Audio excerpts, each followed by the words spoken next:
الفيديو غينفع صحاب الباك الادبيين والعلميين. الا كنتي كتقرا في الباك ادبي ولا علمي فراك كتفرج في الفيديو اللي غيوريك كيفاش توجد الباك مزيان وتجيب النقطه اللي بغيتي في قل من شهرين. الا كنتي اول مره غتسمع هذا الصوت دير معاك لايك وسبسكرايب وشارك الفيديو مع اللي عندهم الباك. قبل ما نبداو بالمواد ديال كل شعبه، اول نصيحه هي خصك تكون منظم الدروس والمواد في عقلك عاد تبدا الحفاظه والبريباراسيون.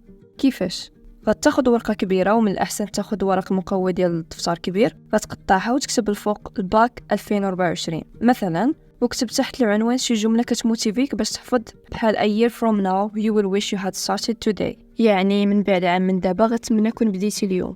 من بعد كتب المواد اللي عندك بحال هكا، وكتب تحت كل ماده الدروس اللي عندك، ودير حدا كل ماده النقطه اللي باغي تجيب فيها، وكون على يقين ديك النقطه هي اللي غتلقى نهار النتائج. ندوزو دابا كيفاش توجد. غنبداو بالادبيين.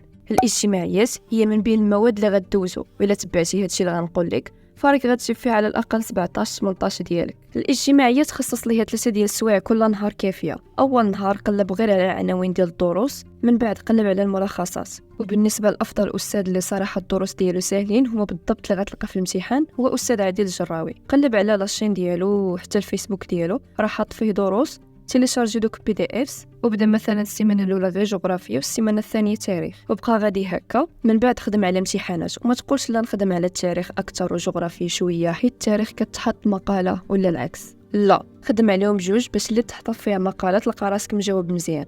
اللغه العربيه نفس الميثود اللي خدمتي بها الاجتماعيات غتخدم بها العربيه. دير 3 السوايع في النهار، خدم السيمانه الاولى غير على النص الشعري والنص النظري، السيمانه الثانيه دوز للدروس ديال التعبير والتحليل، والسيمانه الثالثه دوز المؤلفات. وافضل استاذ اللي عاونني صراحه فاش كنت كنوجد لهاد المواد هو استاذ يونس اجرير وحتى عادل الجراوي. بالنسبه للاستاذ يونس حط الدروس ديالو كاملين في الفيس، بالنسبه اللي عندهم غير نجم الص. وهذا الاستاذ ماشي غير العربيه اللي كيشرح الاجتماعيات، فلسفه، وكيلوح دروس ديال الانجليزيه كذلك. وبالنسبه للاستاذ عادل الجراوي حتى هو حط دروس في اليوتيوب ديال العربيه اللي غينفعوك بزاف.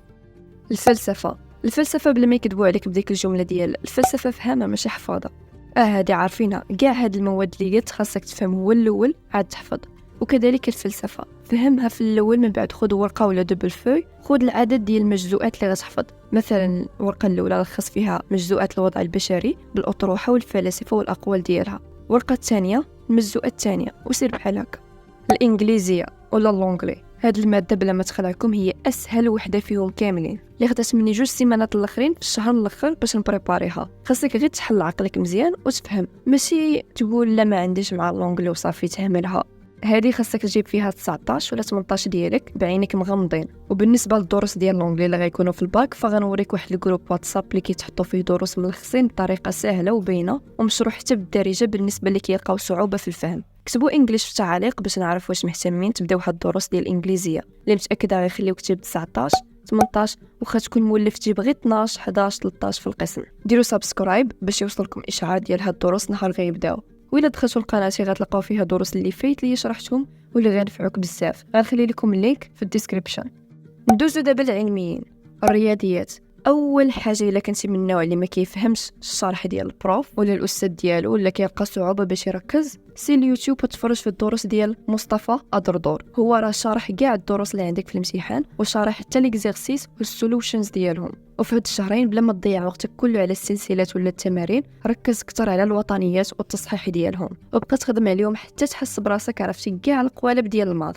حاول تفهم الدروس ودوز الوطنيات، واخا ما تفهمش مزيان الدروس بمجرد تخدم على بزاف ديال الوطنيات غتفهم ديك الساعه كلشي.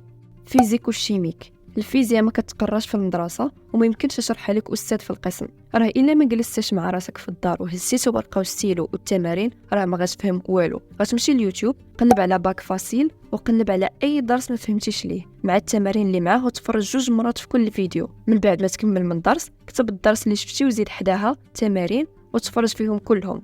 من بعد غتبدا تخرج تمارين، يا اما تاخذ شي كتاب ولا تقلب في جوجل وخاص يكون معاهم السولوشن. من بعد دوز الوطنيات وخدم عليهم، واخا ما غاديش تقدر في الاول تخرج كلشي بوحدك، ولكن من بعد كتب السولوشن واخا ما تفهمش داك السولوشن مزيان غير بقى تعاود تخرج نفس التمارين وبوحدك غتفهم من بعد. وركز على الشيمي والكهرباء حيت هادو هما الفقرات اللي تقدر تجمع فيهم النقاط.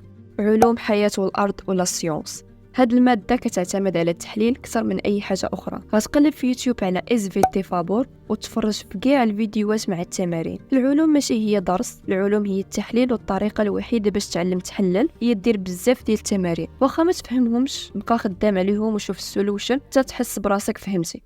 وصلنا للنهاية. حاولوا تستغلوا وقتكم باش توجدوا مزيان، وكنتمنى توفقوا في الامتحانات وتجيبوا النقط اللي باغيين وتفرحوا والديكم وتفرحوا حتى نتوما باش تدوزوا الصيف ناضي.